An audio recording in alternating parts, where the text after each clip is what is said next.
We just had a pretty insane dev livestream for Zenless Zone Zero version 1.4. But one of the biggest things that they revealed is that not only will both Miyabi and Harumasa be releasing together at the beginning of the new update, but Harumasa will also be given out for free to all players.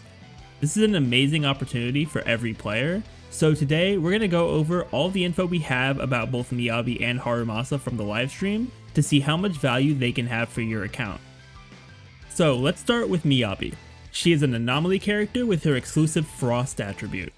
Her basic attack deals frost damage and applies the ice fire effect to enemies she hits.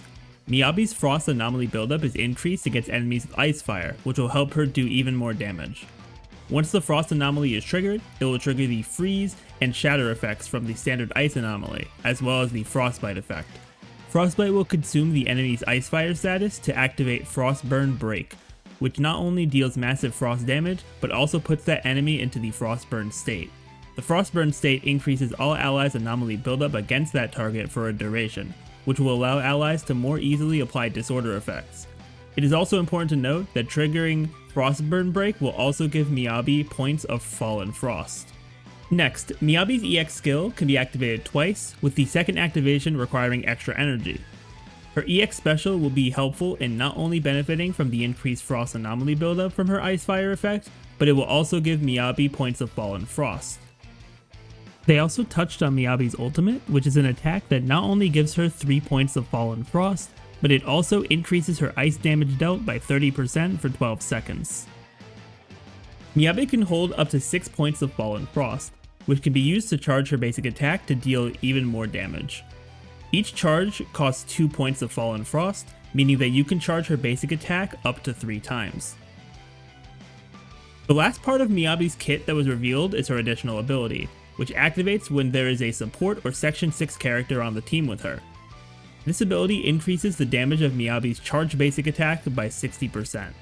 Additionally, when any character on your team triggers Anomaly Disorder, Miyabi will gain 2 points of Fallen Frost, and her next charged basic attack will ignore 30% of the enemy's ice res. Now that we've gone over what we know about Miyabi's kit so far, let's talk about her overall value. I think Miyabi can end up being one of, if not the best anomaly DPS we've gotten so far. Not only does her Frost anomaly have really strong damage potential with the extra Frostburn Break damage, but her additional ability is actually very versatile. Since it activates with any support character, you could pretty much just slot Miyabi onto teams that already have support characters along with any other anomaly character, like Jane or Bernice. Then also Yanagi and Sokaku are also going to work pretty well with Miyabi since they are Section 6 characters, so then they will activate Miyabi's additional ability and then you can slot in another character that will have synergy with both of them. So because of that, Miyabi is probably going to have a lot of team possibilities going forward, which I think is a really good thing for a character to have. Not to mention the insane damage bonuses she gets from that additional ability as well. So having that active is going to be really crucial. I also think that with the amount of anomaly characters we've gotten ever since 1.1, I wouldn't be surprised if they decide to take a break on anomaly characters if now is around that time after 1.4. I could see Miyabi being relevant for even longer, not just because of everything I've said with her damage and her versatility, but also with her having a unique element. I think that they're going to make sure that Miyabi is an insane character, and I think that she's going to be extremely worth it if anyone's going to be pulling for her. Next, let's talk about Harumasa. He is an electric attack character who uses a bow and blade combo weapon to not only attack enemies, but also set traps on the field.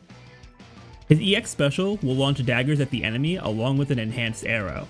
When the enhanced arrow hits an enemy or hits the ground, it will generate 6 electro quivers on the field. Only 6 electro quivers can exist at a time, and while they're on the field, you can hold down Harumasa's special or basic attack to detonate these quivers and attack the enemies that are around them.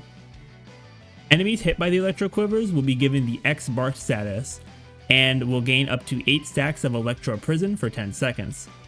It's also worth noting that in situations where you have a lot of enemies on the field, by holding down the basic attack button, players will actually be able to choose which enemies are hit to apply the X mark status to them, so you can focus on specific enemies with this as well.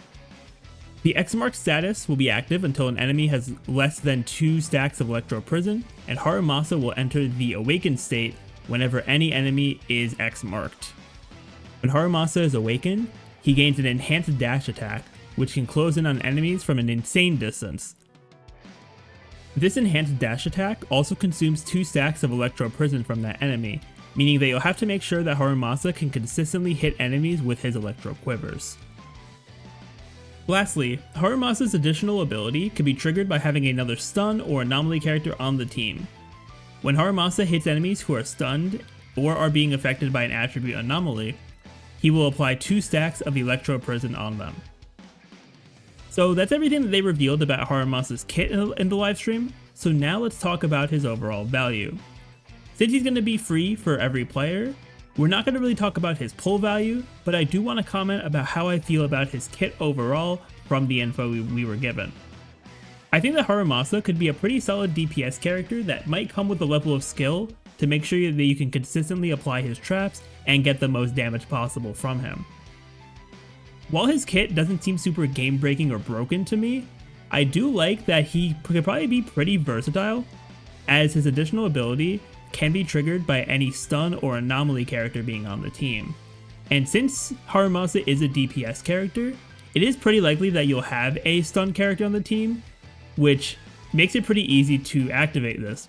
Plus, since stun and anomaly are pretty decent size rosters of characters that you could have on those, I feel like he can have a ton of different team possibilities that I'm kind of interested to see people test out, and also for me to test out myself when I get my free Harumasa.